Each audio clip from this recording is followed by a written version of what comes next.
요즘 다 애완동물 많이 또 기르고 있는데요. 주로 이제 대체로 많은 게 강아지하고 고양이잖아요. 근데 이상하게 고양이보다는 강아지를 많이 키우는 것 같아요. 그 왜 그러냐면은 고양이보다 강아지가 사람을 더 잘 따른대요. 근데 이걸 전문가가 이제 연구를 해봤어요. 왜 그럴까? 보니까 강아지하고 고양이하고 기억장치가 다르답니다. 기억장치가. 뭐가 다르냐면은 주인이 이 강아지는 10가지를 잘못했다가도 한 가지를 잘해주면은 10가지 잘못한 거 다 잊어버리고 한 가지 그것만 생각한대. 좋게 한 거. 그래서 주인을 잘 따른대. 근데 고양이는 거꾸로야. 고양이는 10가지를 잘해주다가도 한 가지를 잘못해주면은 잘해준 건 다 잊어버리고 못한 거 한 가지 그것만 기억한대요. 그 기억장치가 그렇게 다르다면 그러니까는 강아지는 감사 체질형이고 고양이는 불평 체질형입니다. 근데 이게 이제 우리 인간에게도 적용될 수 있는데 가정생활이나 사회생활이나 신앙생활에서 감사 체질이 있고 불평 체질이 있습니다. 다시 말하면 고양이형 체질이 있고 강아지형 체질이 있다는 거죠. 하나님이 10가지 축복을 주다가도 한 가지 고난이 닥치면은 지금까지 받은 은혜 다 까먹어버리고 그것 때문에 불평하고 원망하고 절망하는 사람이 있죠. 그런가 하면은 강아지형의 감사 체질의 성도들도 있어요. 아무리 많은 고난이 닥친다 할지라도 과거에 받은 내 하나님의 은혜, 그 주님의 은혜에 감사, 그걸 생각하면서 감사하면서 즐거운 삶을 살게 된다는 거죠. 자, 그렇다면 여러분은 어느 쪽에 속합니까? 자기 자신을 생각하면 나는 감사 체질이냐, 불평 체질이냐, 우리가 한번 깊이 생각해 볼 필요가 있죠. 그래서 어느 목사님이 그랬습니다.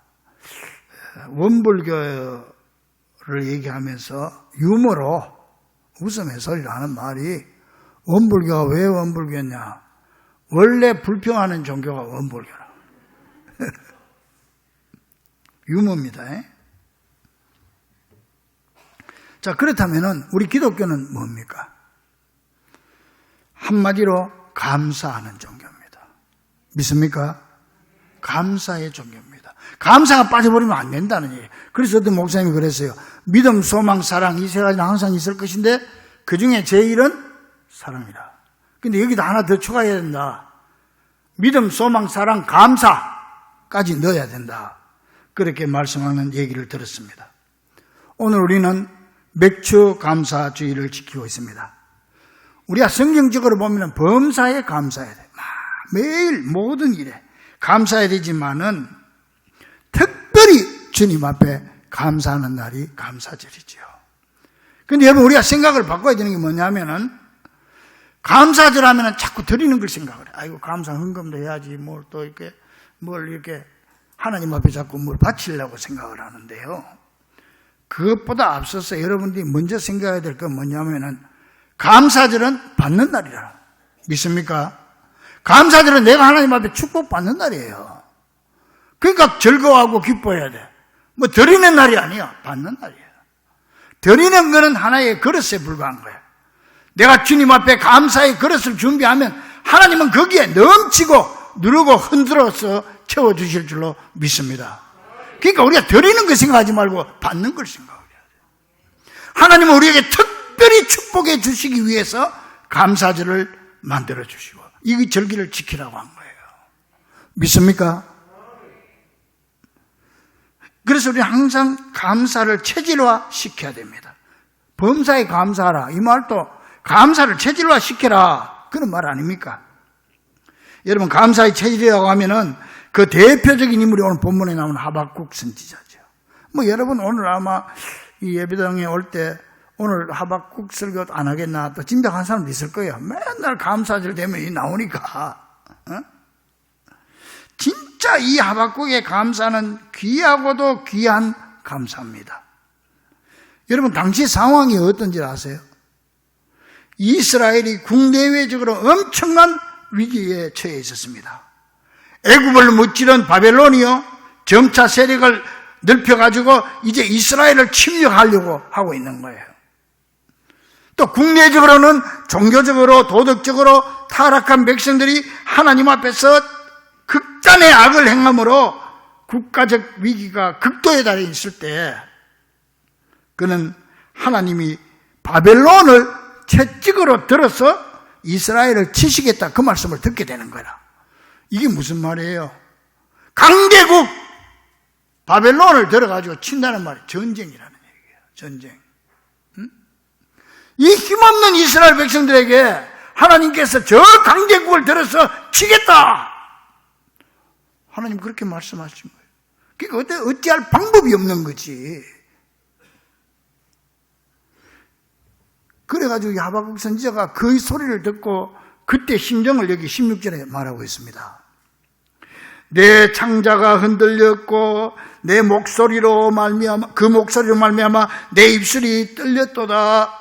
무리가 우리를 치러 올라오는 이제 바빌론 군대가 치러 오는 전쟁 오늘 올라오는 환난 날을 내가 기다림으로 섞이는 것이 내 뼈에 들어와서 내 뼈가 썩는다 지금 들어왔으며 내 몸은 내 처에 서서 떨리는도다.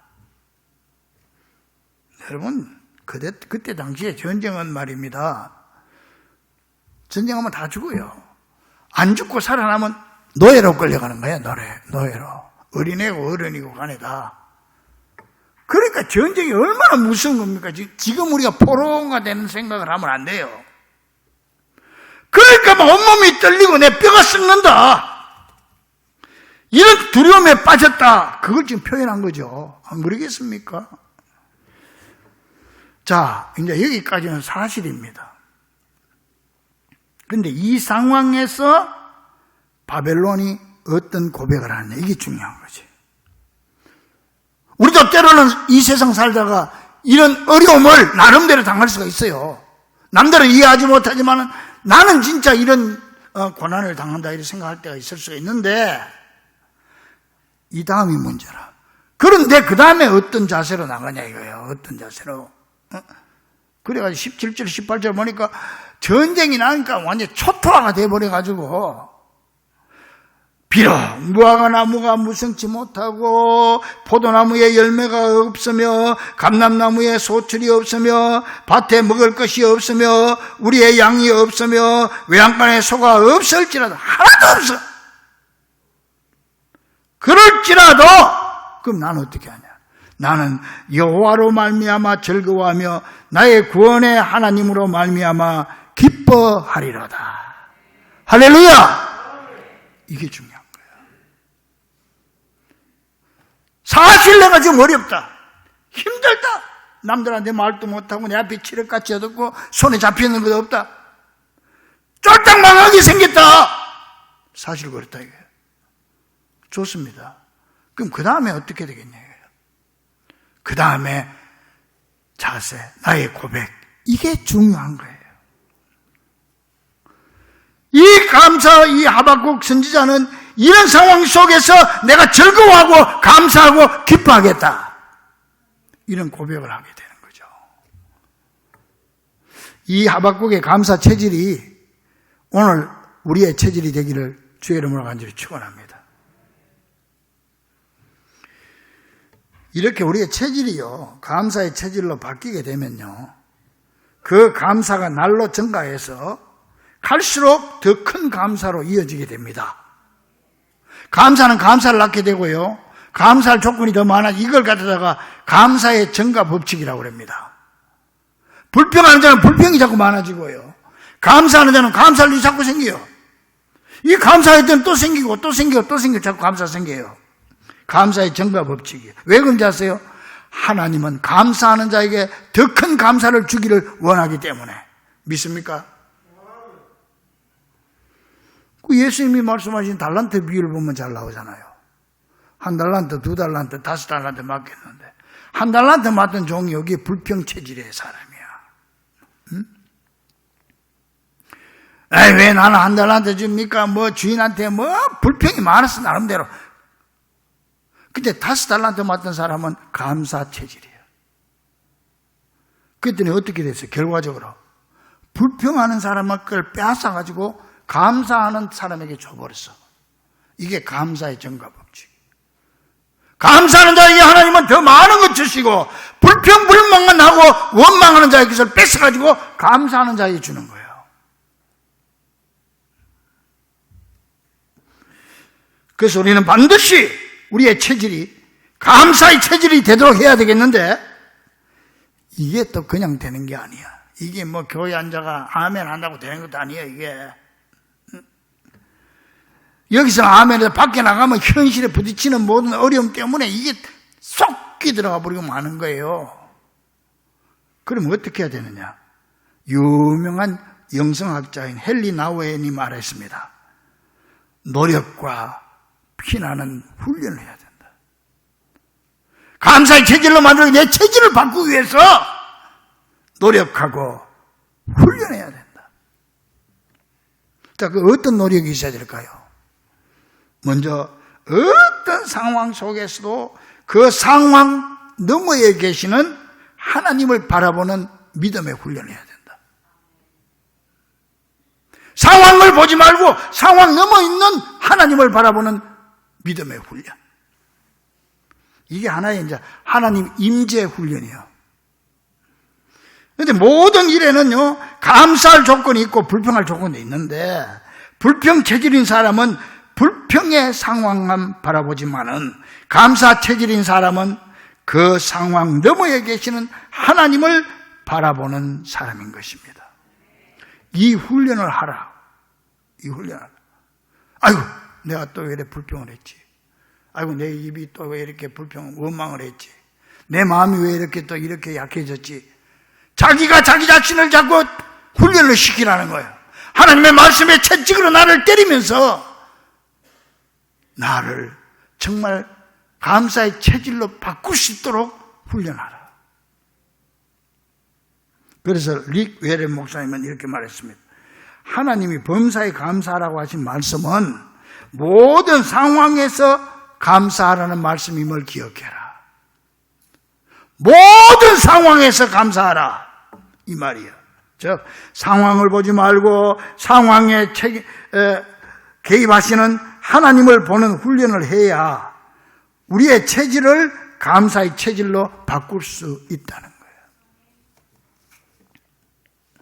오늘 본문의 하박국 선지자가 그런 사람이었죠. 그는 최악의 상황 속에서 감사하기로 작정한 사람이에요. 비록 무화과나무가 무성하지 못하며 포도나무에 열매가 없으며 감람나무에 소출이 없으며 밭에는 먹을 것이 없으며 우리에는 양이 없으며 외양간에는 소가 없을지라도 아무것도 없어. 그럴지라도 나는 여호와로 말미암아 즐거워하며 나의 구원의 하나님의 하나님으로 말미암아 기뻐하리로다. 지금 이 말을 하는 하박국 선지자의 상황이 아까 제가 말씀드린 어떤 상황이에요? 지금 전쟁으로 말미암아 폐허가 된다는 그런 상황이에요. 그런 경고의 음성을 들은 거예요. 하나님이 하신다면 하시는 거니까. 이런 상황 속에서 이런 고백을 할 수 있다는 거죠. 여러분, 하박국이 정신 나간 사람입니까? 우둔해서 상황을 잘못 판단한 사람이 아닙니다. 얼마나 두려웠으면은 바벨론 침략의 소식을 듣고 창자가 뒤틀리고 입술이 떨리고 뼈가 썩는 것 같은 두려움에 빠졌다. 그렇게 말했겠습니까? 우리가 믿음의 눈으로 본다고 해서 상황을 외면하라는 얘기는 아닙니다. 지금 여러분들이 어려우면 어려운 겁니다. 그대로 받아들이는 겁니다. 힘듭니다. 앞이 캄캄합니다. 그러나 그 다음이 중요한 거예요. 그러나 다음이 중요한 거예요. 그러나 하나님이 함께 계신다. 그 상황 넘어, 두려움 너머에는 주님이 나를 지켜보고 계신다. 할렐루야. 여기까지 가야 되는 거예요.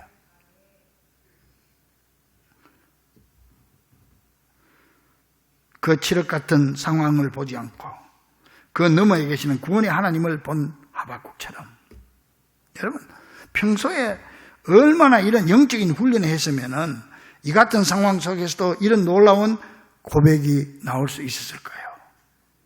이게 뭐 하루아침에 되는 게 아니에요, 이게.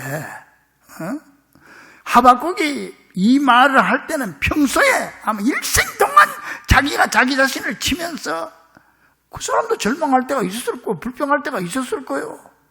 그러나 그걸 죽이고 자기 자신을 쳐서 복종시켜서 이런 고백이 나오게 되는 거지. 이것이 바로 감사를 체질화한 사람의 고백입니다. 이제 우리도 환경을 보지 말고 그 너머에 계시는 하나님을 바라보고 상황을 보지 말고 그 상황을 움직이시는 하나님을 바라보는 감사 체질의 성도들이 되기를 주의 이름으로 간절히 축원합니다. 성경에 나오는 다니엘을 보세요.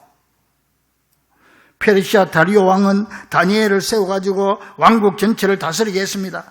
전쟁 포로로 끌려온 주제에 자기들보다 높아진 다니엘을 시기한 관리들이 그를 제거하기 위해서 아무리 약점을 잡으려고 비리를 조사를 했지만은 나오는 게 없어. 워낙 성실한 사람이라 도무지 흠을 잡을 수가 없어서 고민하다가 마침내 어떻게 하든지 눈에 가시 같던 다니엘을 쓰러뜨려야 됐는데 덮어 씌워가지고 그냥 감옥으로 보내든지 죽여버려야 할 텐데 꼭 요새 여당 야당 싸우는 거 생각하면 똑같아요. 그 사람 어떻게 하든지 물고 늘어져가지고 그냥 꼬투리 잡으려고 하잖아요. 그 시기야 지금. 이 사람들이 이제 연구를 하다가 아하 한 가지 찾았다. 다니엘은 보니까 매일같이 자기 예루살렘으로 향한 자기 예루살렘 포로로 끌려 갈 수 없으니까 창문을 열어놓고 하루 3번씩 기도하더라. 요걸 걸고 넘어지자. 그래가지고 그들은 계획을 세웠어. 다리오 왕위에 가서 말해, 왕이여 이제부터 30일 동안 한 달 동안 누구든지 왕 외에 어떤 신이나 사람에게 뭘 구하면 사자굴에 던져 넣는 법령을 만들기를 원합니다. 이런 법을 입법하기를 원합니다. 그러니까 다리오는 그 속셈을 모르니까 자기를 신격화시켜주고, 옛날에 왕은 다 신격화되어 있는 상태인데 자기 외에 딴 사람 숨기는 거 사자굴에 넣는다니까 좋단 말이야. 도장을 찍어줬어. 어떻습니까? 다니엘은요 이 사실을 몰랐던 게 아니에요. 알면서도 정과 다름없이 자기 집에서 예루살렘을 향한 창문을 다 열어놓고 보란듯이 하루에 3번씩 무릎 꿇고 하나님 앞에 기도합니다. 보통 사람 같으면 그랬을 거예요. 아이고, 내가 아무리 하나님도 내 사정 다 아니까 한 달만 쉬었다 가자. 그래 목사님 신방 오면 부목사님 신방 오면 목사님 지금 우리 가정 형편이 이런 사정이 있으니까 한 달 후에 나갈게요. 한 달 후에 심야기도 나가겠습니다. 지금은 안 됩니다. 지금은 아무래도 힘드니까 조금 있다가 제가 열심히 하겠습니다. 지금 내 형편이 힘들고 어려우니까 하나님 교회 봉사하고 헌금한다든지 이렇게 여러모로 여러분 찬양대 하는 여러 가지 할 때 조금 있다가 하겠습니다. 그런 얘기 여러분들 한 적이 없습니까? 아주 좋은 생각 같지만은 요 사탄의 올무에 딱 걸린 거야. 한 달이 2달 되고 2달이 1년 되고 1년이 2년 돼서 나중에는 믿음 다 까먹어버리는 거예요. 그런데 다니엘은 달랐잖아요. 그런 상황인 걸 뻔히 알면서도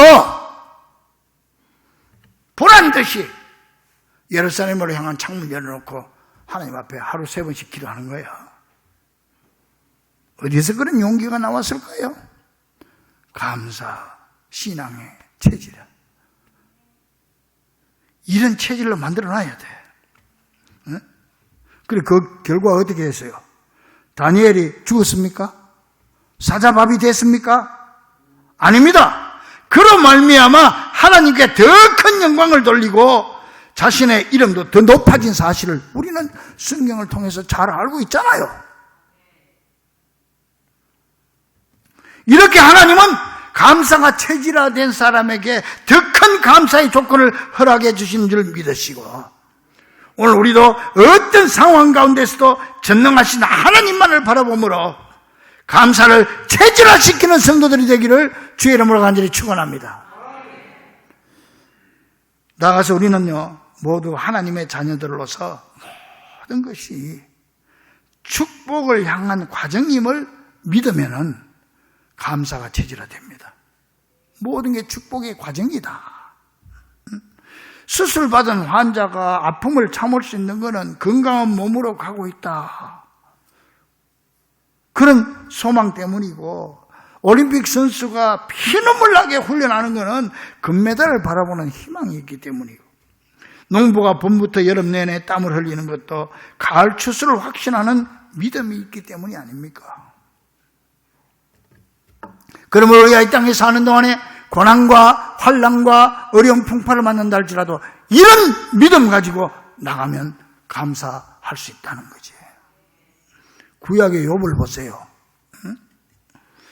아들, 딸 10명 한꺼번에 죽었지. 그 많은, 동방에서 제일 가는 그 많은 재산, 소, 양떼, 낙타, 나귀 전부 적들이 하루아침에 다 뺏겨버리고 완전히 알거지가 되고, 거기다가 자기 몸까지 머리 끝에서 발끝까지 악창이 들어가지고 막 진물이 나고 잿더미 위에서 뒹굴고 말이지. 기와 조각으로 끓고 개들이 와서 아픈 상처를 핥고. 이게 사람 꼴입니까 이게? 하루아침에 그래 돼버린 거예요.